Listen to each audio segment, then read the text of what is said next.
నరసింహస్వామంత దయాళువు లోకంలో ఎక్కడా ఉండడు, అంత దయ కలిగిన వాడు. అందుకే మహానుభావుడు అంత ఆలోచించాడు.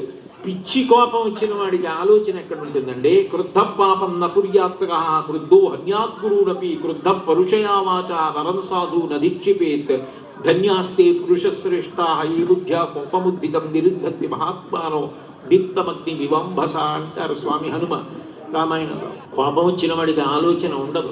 కానీ నరసింహస్వామి కోపానికి ఎక్కడ వశపడ్డారు? ఆయన బాధల్లా పిల్లవాడు చెప్తున్నా నువ్వు నమ్మలేదురా, కాబట్టి ఇప్పుడు బ్రహ్మగారిచ్చిన వరాలకి మినహాయింపుగా రావాలి. రాత్రి కాదు పగలు కాదు, ప్రదోషం. అందుకే నరసింహస్వామి విషయంలో ప్రదోషానికి అంత శక్తివంతం. అంటే ప్రదోష వేళలో త్రయోదశి నడుస్తుండగా దర్శనం చేసుకోవాలని తాపత్రయపడి రావడానికి కారణం అదే. సాధారణంగా ప్రదోష వేళలో శివదర్శనం చేస్తారు, కానీ ప్రదోష వేళలో శివదర్శనం ఎంత ఫలితమో నరసింహస్వామి దర్శనం అంతే ఫలితం అని చెప్తున్నాయి శాస్త్రాలు. నృసింహ దర్శనం అంత గొప్పది ప్రదోష వేళ.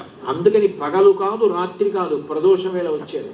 పంచభూతాల్లో గాలిలో కాదు, నిప్పులో కాదు, నీటిలో కాదు, లేకపోతే ఏదో భూమి మీద కాదు, తొడల మీద పడేసుకున్నాడు. లోపల కాదు బయట కాదు, గడప మీద కూర్చున్నాడు. ప్రాణం ఉన్నది కాదు, ప్రాణము లేనిది కాదు. కోసేస్తే బాధపడదు, పెరుగుతుంది గోల్డ్. కాబట్టి నాగళ్ళ లాంటి గోల్డ్.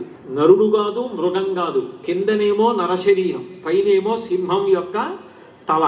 బ్రహ్మగారిచ్చినటువంటి వరాలన్నిటికీ మినహాయింపుగా వచ్చాడు. దేవతలు కారు, యక్షులు కారు, కిన్నెరులు కారు, కింపురుషులు కారు, రాక్షసులు కారు, పన్నగములు కావు, అన్నిటికీ మినహాయింపు. నరసింహస్వరూపాన్ని పొందాడు. పొంది ఒక్కసారి ఏ స్తంభములో ఉన్నాడా అని హిరణ్యకశిపుడు చేతితో కొట్టాడో అందులోంచే చటపెట ధనులతోటి ప్రళయకాలంలో ఎటువంటి పిడుగులు పడతాయో అటువంటి శబ్దాలు పడుతుండగా, కళ్ళు మిరిమిట్లు గొలుపుతుండగా, ఆ నడువుకి పెట్టుకున్నటువంటి వడ్డాణానికి ఉన్న గంటలు మ్రోగుతుండగా ఒక్కసారి సన్నటి నడుముతో, ఏనుగు తొండాల్లాంటి తొడలతో, గోండ్రంగా ఉన్నటువంటి బాహువులతో, ఆ కొడవళ్ళు ఎలా ఉంటాయో అట్లాంటి గోళ్లతో, బాగా తెరిచినటువంటి నోటితో, పైటికి కనపడుతున్న కోరలతో, భృకుటి చిట్లించి కిరీటం మెరిసిపోతుండగా నృసింహ